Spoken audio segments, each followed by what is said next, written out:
تخيلت نفسك قبل كده انك اتحولت لشخص صلب جدا وصعب تتكسر؟ ما بقاش فيه اي كلمه من اي حد سهله تكسرها، ما بقتش بتتوتر ولا بتخاف من حد وبتعرف ترد وبتاخد حقك كويس، بقيت بتنجز كل المهام اللي وراك زي المكنه وما بتاجلش حاجه، والاهم انك ما بقتش مستني الناس ترضى عنك وبقيت مكتفي جدا برضاك عن نفسك. كل ده باذن الله تقدر تخليه في شخصيتك لو اتعلمت حاجه واحده بس، انك تبقى صلب ذهنيا، وده اضمنهولك لو طبقت اللي هتسمعه دلوقتي في ال10 دقايق دول.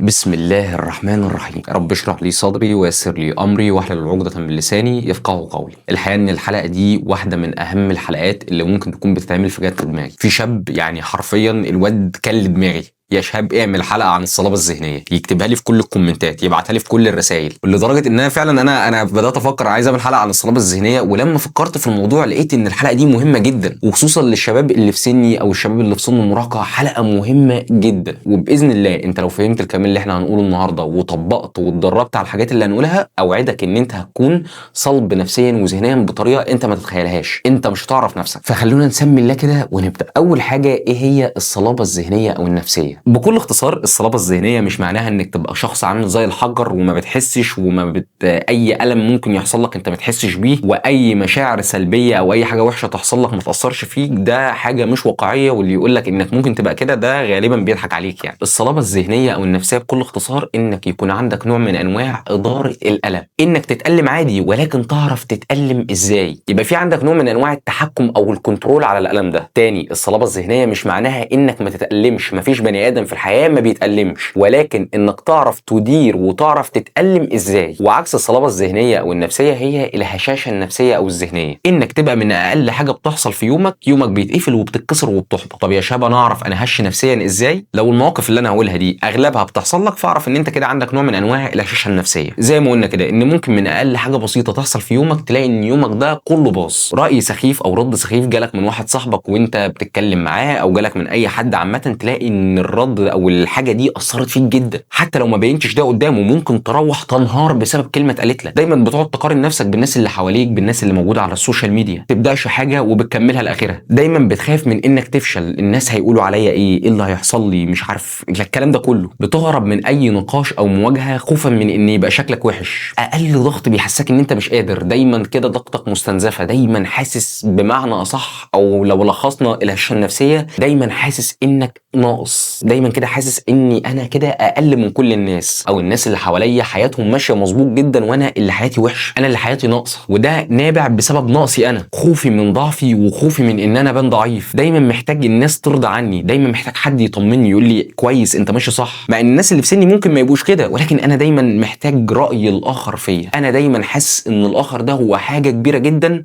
انا مش قدها، انا ناقص، انا قليل، انا مش كفايه في اي حاجه انا بعملها. لو انت عندك اغلبيه الحاجات اللي احنا قلناها دي، فانت كده عندك نوع من انواع الهشاشه النفسيه، اللي هو اقل حاجه تحصل لك ممكن تكسرها، اقل كلمه ممكن حد يقولها لك تخليك تقعد تنهار لما تروح. طب ده بقى سببه ايه؟ انا بقى هنا قعدت افكر بصراحه. انا كشاب، انا كنت وانا في فتره مراهقتي ولحد فتره مش قليله من دلوقتي، انا كنت عندي هشاشه نفسيه بشكل كبير جدا. انا كل اللي قلته ده كان بيحصل لي انا. لما بدات افكر لقيت ان سبب وجود الهشاشه النفسيه جوانا هو شكلين، شكل طبيعي وده بيحصل لنا كلنا، وشكل مكتسب. خلونا كده في الاول نتكلم على الشكل الطبيعي. الشكل الطبيعي هو بيكون نتيجه توقعاتنا الورديه اللي احنا بنكون طالعين بيها من مرحله الطفوله وداخلين بيها على مرحله الشباب. احنا واحنا اطفال بسبب البراءه بتاعتنا وبسبب ان احنا اطفال ابرياء، بيبقى عندنا نظره كده زي ما تقول ورديه او كرتونيه عن الحياه، ان الحياه جميله، وان انا لو عملت الناس بطريقه جميله الناس هتعاملني بطريقه جميله، وان انا لو عملت الحاجه الكويسه فالحياه بالشكل الوردي او الشكل الكرتوني هي كمان هترد لي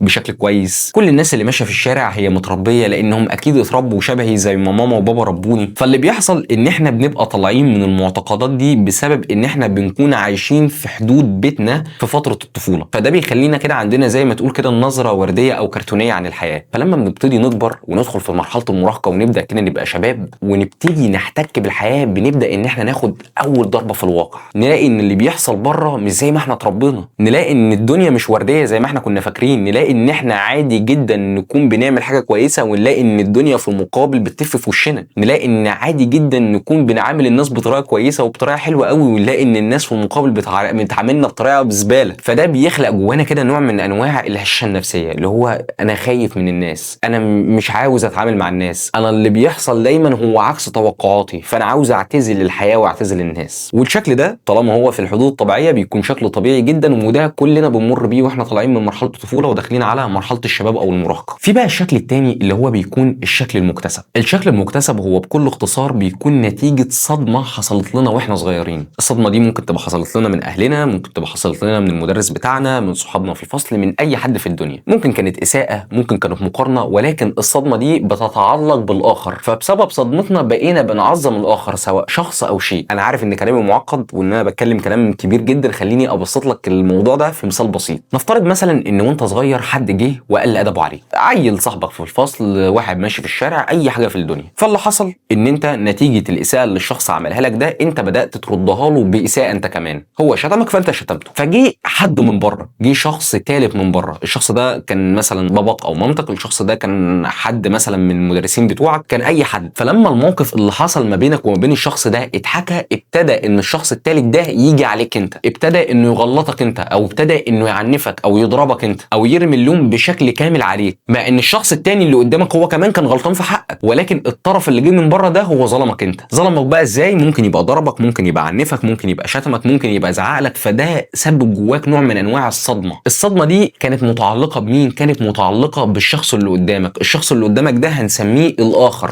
فبسبب الموقف ده او بسبب الصدمه اللي اتولدت جواك من الموقف ده، انت بقيت شايف ان الاخر ده حاجه كبيره جدا، وان هو لما شتمني او لما اساء ليا انا كمان جيت ردها له، انا اتواجهت بظلم. فبالتالي انا نتيجه ده بقيت شايف ان الاخر ده او الشخص اللي قدامي ده هو حاجه ضخمه جدا. فانا كبرت بالصدمه اللي حصلت جوايا دي، فده ولد جوايا نوع من انواع الهشاشه النفسيه، ان انا دايما بقيت خايف من اي حاجه فيها الاخر. بقيت خايف او بتوتر ان انا لما حد ممكن يقول لي حاجه بسيطه جدا انا خايف ان انا ارد عليه، او اتوتر ان انا ارد عليه، او لساني بيتلجم وما بعرفش ارد عليه. بقيت خايف ان انا افشل عشان الاخر ما يجيش يتريق عليا من بره. بقيت حساس جدا بنقد الاخر ليا، ان لو حد قال لي اي كلمه بينتقدني فيها انا باخدها على كانها حاجه فعلا فيا. فده يولد جوايا نوع من انواع الهشاشه الذهنيه او النفسيه ناحيه الاشخاص او الاشياء. فنتيجه بقى ده كله بيحصل جوانا الهشاشه النفسيه. شاب اللي انت قلته ده بيحصل لي بالحرف، اللي انت بتقوله ده يعني حصل لي كده بالحرف. اعمل ايه عشان اموجوع من الموضوع ده واحله ازاي؟ عشان تقدر انك تقلل الهشاشه النفسيه جواك جدا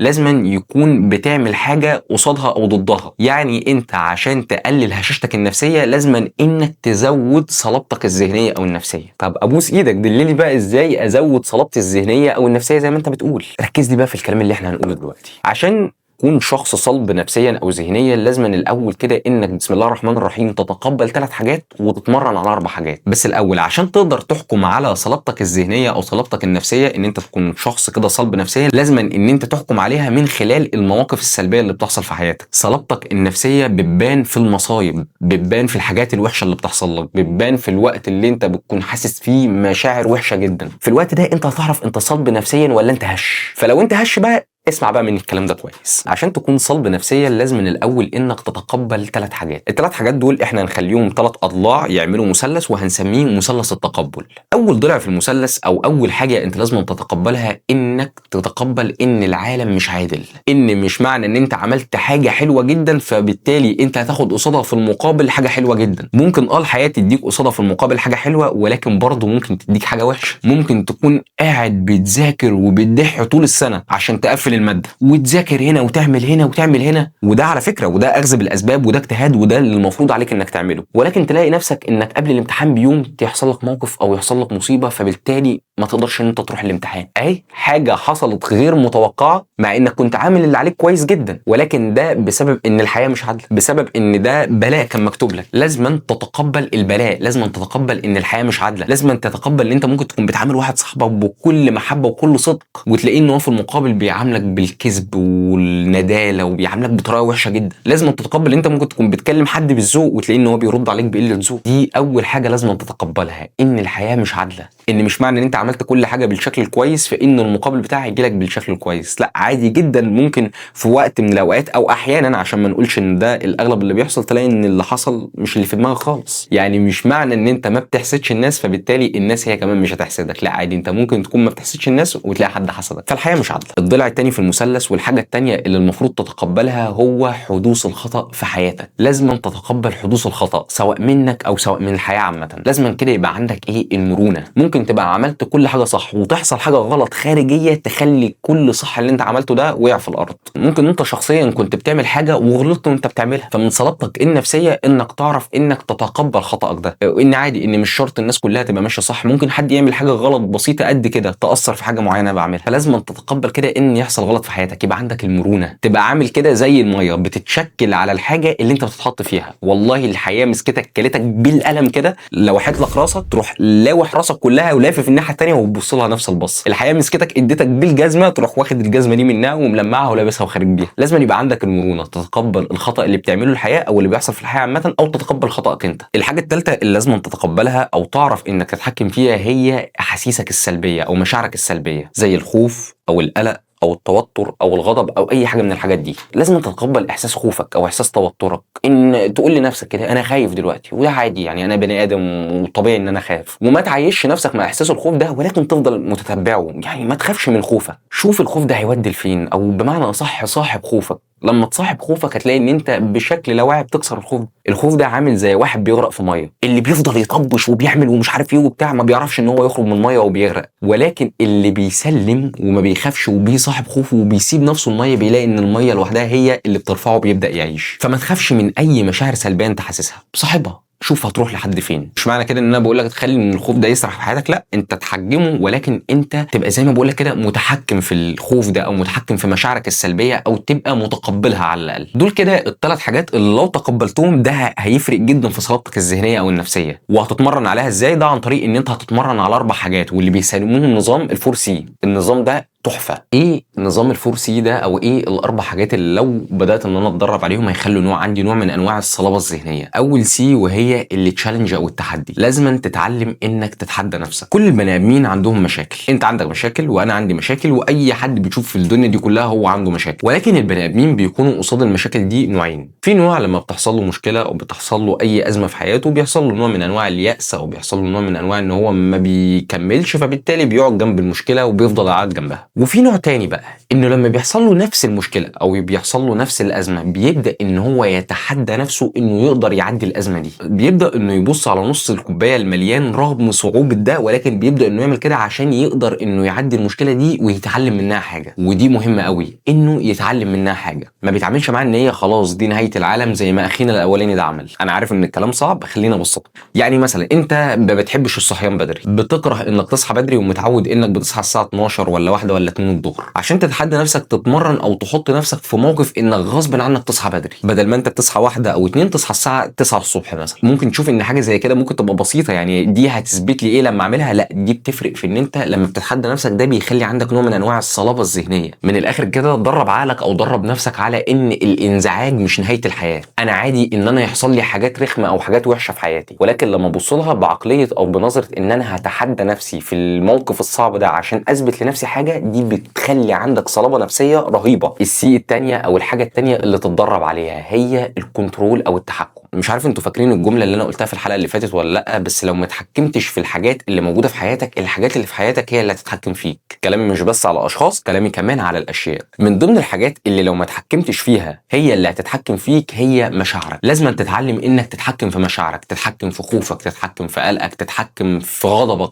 مش بقول لك ما تخافش وما تتوترش وما تحسش بقلق، لا، انت هتحس لانك بني ادم زي ايه بني ادم طبيعي. ولكن الفكره انك تخلي المشاعر دي يكون ليها حدود، زي ما قلنا كده في نص الحلقه، انك تتقبل مشاعرك، تتقبلها وتعمل لها ليميت. على سبيل المثال مثلا انا بخاف ان انا اطلع اتكلم قدام الناس. الشخص اللي عنده هشاشة نفسيه خوفه هيسيطر عليه، ونتيجه ان خوفه سيطر عليه هيبدا انه خوفه يغطي على ان هو يخاف يطلع يتكلم قدام الناس، فبالتالي مش هيطلع يتكلم قدام الناس ومش هيتحكم في خوفه ده. خوفه هنا هو اللي يتحكم فيه. ولكن الشخص الصلب ذهنيا او نفسيا هو اللي هيبقى خايف برضه ان هو يطلع يتكلم قدام الناس، ولكن هو هيعمل للخوف ده ليميت، هيتقبل خوفه ده ويعمل له ليميت، فيطلع ويتكلم يتكلم قدام الناس وياخد الخطوه وهو خايف، يطلع كده يقف قدام الناس ورجليه بتترعش، ولكن هو بيواجه خوفه ده وبيتكلم. اهو بصوا، هي الشعره دي اللي بتفرق بين واحد عنده هشاشه نفسيه وواحد صلب نفسيا. تالت سي او الحاجه الثالثه اللي المفروض ندرب نفسنا عليها هي الكوميتمنت او الالتزام. مفيش حاجه في الدنيا انت هتنجح فيها وانت مش ملتزم او مستمر فيها. نعيدها تاني، مفيش حاجه في الدنيا انت هتنجح فيها لو انت ما عندكش استمراريه فيها. اتعلم انك تعمل حاجه حتى لو مش حاسس ناحيتها باي حاجه، ودي واحده من اكتر الحاجات اللي لو اتدربت عليها بتخليك صلب نفسيا بطريقه رهيبه. فكره انك تعمل الحاجه وانت مش عاوز تعملها، فكره انك تذاكر وانت مش عاوز تذاكر ولكن ملتزم على المذاكره عشان في هدف في الاخر المفروض ان انا احققه وهو ان انجح. فكره انك تلتزم انك تروح الجيم او تلتزم انك تتمرن رغم انك مش قادر انك تتمرن او كاره انك تتمرن في الوقت ده، ولكن التزامك واستمراريتك رغم ان انت مش قادر تعمل ده هيوصلك للجول النهائي في الاخر ان انت يبقى شكل جسمك حلو. طب يا شباب، ادرب ازاي نفسي على الالتزام؟ اول حاجه انك تبعد المشتتات من حواليك، انك تشيل اي حاجه بتشتتك عن المهمه اللي المفروض تعملها. الحاجه الثانيه انك ما تجريش ورا حاجه كبيره، قسم الحاجه الكبيره دي لحاجات بسيطه وصغيره ومحدده وبالتالي هتوصل للحاجه الكبيره، وده في حاله انك التزمت على الحاجات البسيطه دي. الشخص اللي عاوز يتدرب على الالتزام بيبدا ان هو يحول الهدف الكبير ده لحاجات بسيطه. فلو بدات ان انا التزم على الجزء الصغير ده واكرره كل يوم،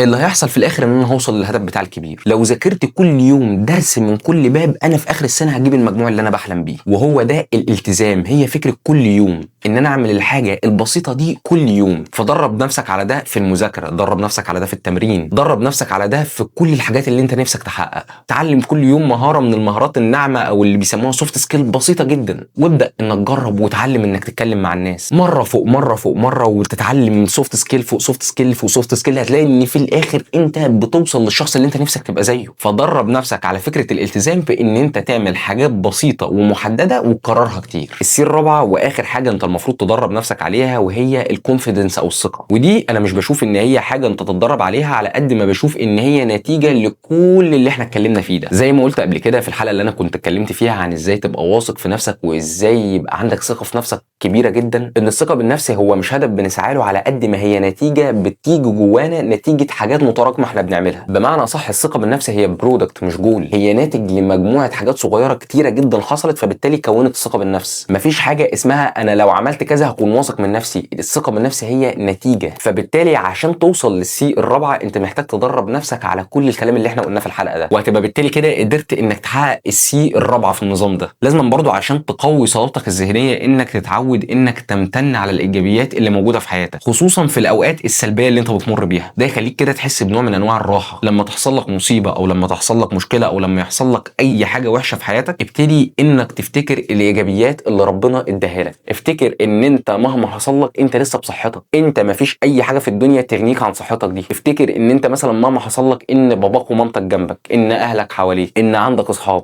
افتكر الايجابيات اللي موجوده في حياتك، ودايما اوعى تحط نفسك في دور الضحيه، انك تقول ان انا ده حالي وان انا يا عيني عليا وانك تقول ان الناس اللي حواليا والمجتمع اللي انا فيه هو السبب اللي انا فيه. ما تبقاش ضحيه، لان الشخص الضحيه معروف ان هو بيكون شخص هش نفسيا. اتعلم المرونه، ودي هنعمل عنها حلقه لوحدها مخصوص. يعني خلي عندك مرونه مع الحاجات السلبيه اللي بتحصل لك في حياتك. مش معنى كده اني بقول لك انك هتبقى بلا مشاعر، لا، انت هتزعل وهتتضايق وهتيأس وهتحبط بس زي اي بني ادم طبيعي. خليك عارف ان العالم بتاعك انت اللي بتعمله بمعتقداتك وافكارك ونظرتك عن الحياه. انت ممكن تبقى شايف ان الدنيا مقفله وتحس مثلا ان انت عايش في حقه قد كده، ولكن ده بسبب نظرتك انت على الحياه. انت اللي عامل حيطان وحابس نفسك فيها. اعرف ان كل مشكله وكل حاجه وحشه بتحصل لك في حياتك دي حاجه بتتقل شخصيتك وبتخليك اقوى وارسى. وخليك دايما فاكر ان العالم بتاعك اللي بيحدده طريقه تفكيرك ونظرتك عن الحياه، فدايما ركز في طريقه تفكيرك. وان شاء الله لو استوعبت وطبقت الحاجات اللي احنا قلنا عليها في حلقه النهارده، والله اوعدك انك هتكون شخص صلب ذهنيا ونفسيا بطريقه انت ما تتخيلهاش، بطريقه مش هتخليك ما تعرفش نفسك او مش مصدق نفسك. بس اهم حاجه احترم عامل الوقت، اعمل الحاجات دي واهدى وتعلم الصبر